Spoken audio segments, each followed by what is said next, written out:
Hello, hello, hello! Today's video, alam nyo na ako na magiging ulam natin. Pag yan ang makikita mo, gata at sili. O, diba? Ang pangit na nabili ko sili. Kasi hindi na ako masok sa pinakaloob-looban ng palengke. At syempre, may natira tayong isda. Ihahalo natin yan. Syempre, hima-himayin na natin para kain na ng kain. Subo na subo.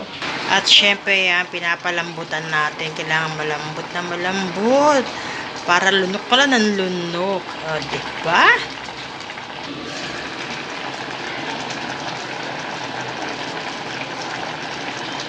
Napalambutan natin kasama ng suka na may tubig. Yan.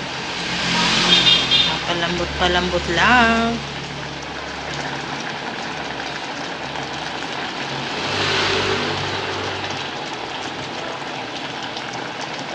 May natin para pag nilahok natin, sinahog sa langka, hindi na siya matinik, di ba? Kasi hindi naman pwedeng everyday kakainin mo na naman yan, natira na nga, di ba? Kakainin mo ng prito-prito na naman. Syempre, ibahin mo naman ng menu. Lagyan mo ng gulay. Kaya naman, himihimayin ko muna. Ayan, na-prepare na natin yung bawang natin, luya, sibuyas, saka konting sili lang. Kasi hindi na siya mahilig sa maanghang, kaya konting sili lang siya. Siyempre, ito na yung hinimay natin. Tilapia. Walang kasawang tilapia.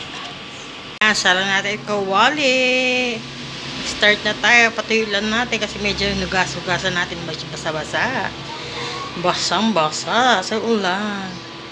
Yan, tapos lagyan natin ng oil. Oil na yan. Oil. Lagyan natin ng oil. Diba? Chosha oil. Para mas aroma. Diba? Luya. Luya natin bawang. Gisa-gisa na natin yan. Diba? Gisa-gisa. Lagyan natin ng sibuyas. Sibuyas. Diba? Bango-bango niyan. Yan pala. Mabango na.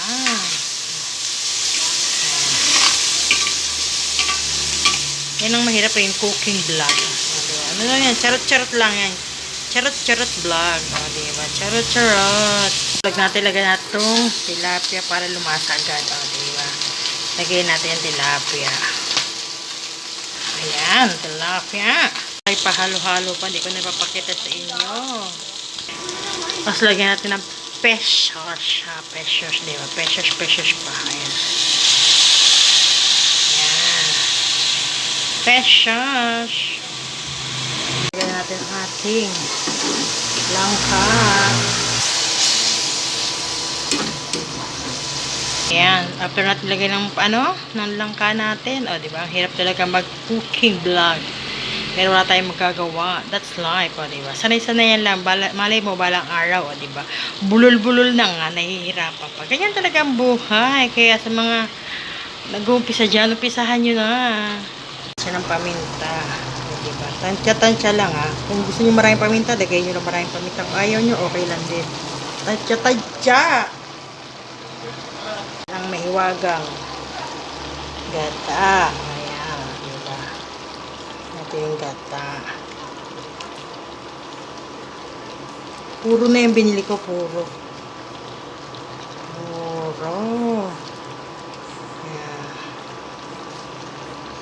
Alright, lalagyan natin ang ating mahiwagang sili. Diba yan?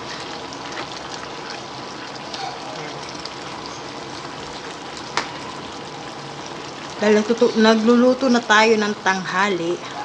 Kasi nga dyan na lang yung trabaho ng aking asawa. Malapit na, lakad lang. So, hahatiran na lang natin siya ng ulam pagkaluto. Diba?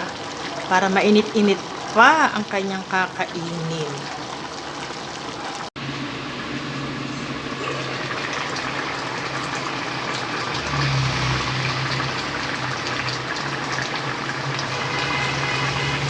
Masarap lagyan natin ng konting bagoong, ginisang bagoong.